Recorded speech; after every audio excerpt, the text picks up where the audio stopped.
Le cœur net. Selon l'OMS, le surpoids est une accumulation excessive de graisse qui présente un risque pour la santé. Alors pour poser le diagnostic, le médecin doit étudier l'indice de masse corporelle ou IMC, qui est un rapport entre le poids et la taille. En fonction du résultat, on évoque le terme de surpoids ou d'obésité. Chez l'enfant et l'ado, c'est plus complexe du fait de la croissance, donc on regarde des courbes d'IMC en fonction de l'âge et du sexe. On parle d'obésité secondaire lorsqu'il y a une cause médicale, qu'elle soit médicamenteuse, hormonale, génétique ou syndromique par exemple. Mais le plus souvent, on parle de surpoids commun ou d'obésité commune lorsqu'il n'y a aucune cause médicale retrouvée. Il s'agit d'un déséquilibre de la balance énergétique entre les apports et les dépenses énergétiques.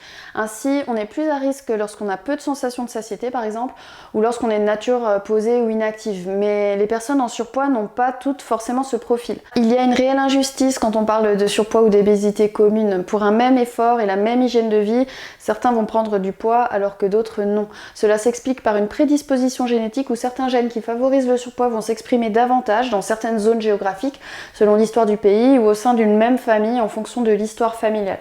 Mais tous les Américains ne sont pas en surpoids et ce n'est pas parce que nos parents sont en surpoids qu'on va l'être forcément. Le microbiote intestinal a également un rôle scientifiquement prouvé. La société est clairement responsable avec notre façon de vivre qui est plus sédentaire, l'utilisation majorée des écrans et des produits gras et sucrés qui sont souvent moins chers que des fruits et légumes. Il y a malheureusement enfin un parallélisme entre le risque de surpoids et les conditions de vie.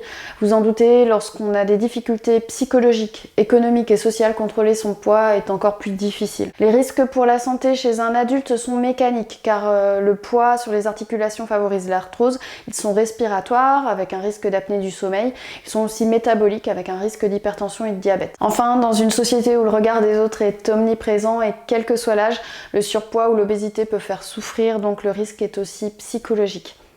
Concernant les bébés à naître pendant la grossesse, on conseille d'être vigilant sur la prise de poids, en particulier en tout début de grossesse. De même, on sait que le tabac majore le risque de surpoids du bébé. Pour la suite, on encourage l'allaitement qui, en jouant sur le microbiote, est un facteur protecteur. Le petit enfant doit avoir une alimentation adaptée à son âge, avec suffisamment d'apports en lipides et en acides gras pour sa croissance, sans excès de protéines. La fréquence du surpoids a cessé d'augmenter en France dans les années 2000 grâce au Programme National Nutrition Santé, PNNS. Je ne détaille pas ici car ça fait l'objet d'une autre vidéo déjà réalisée. Il faut si possible opter pour de bonnes habitudes familiales et un style éducatif démocratique qui serait un juste milieu entre du contrôle et des libertés.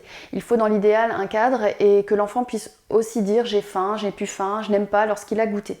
Parmi les automatismes à avoir, on n'oblige pas un enfant ayant une corpulence normale de finir son assiette s'il n'a plus faim, on évite les hyper-restrictions car ça crée des frustrations et on évite le sucre systématiquement comme consolation ou comme récompense.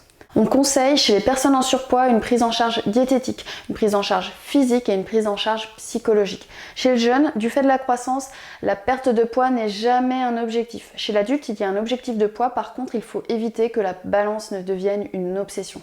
Si votre poids ou celui de vos enfants vous pose question, parlez-en surtout et faites-vous accompagner par votre médecin qui peut vous proposer de voir d'autres professionnels comme un diététicien, un psy, un coach sportif. Écrire sur ce sujet est assez délicat. En tant que médecin, je mesure aussi mes propos et je vais évidemment personnellement préférer un patient en surpoids bien dans sa peau qu'avec un poids dans ses fameuses normes et des frustrations ou un mal-être permanent. Retenez avant tout que la santé et notre image c'est un tout et s'il est important de prendre bien soin de soi, la priorité restera toujours de s'aimer et d'être heureux. Alors sur ces bonnes paroles, n'hésitez pas à liker et à partager mes vidéos, vous abonner à ma chaîne pour me donner un petit coup de pouce. Je vous dis merci et à bientôt. Salut!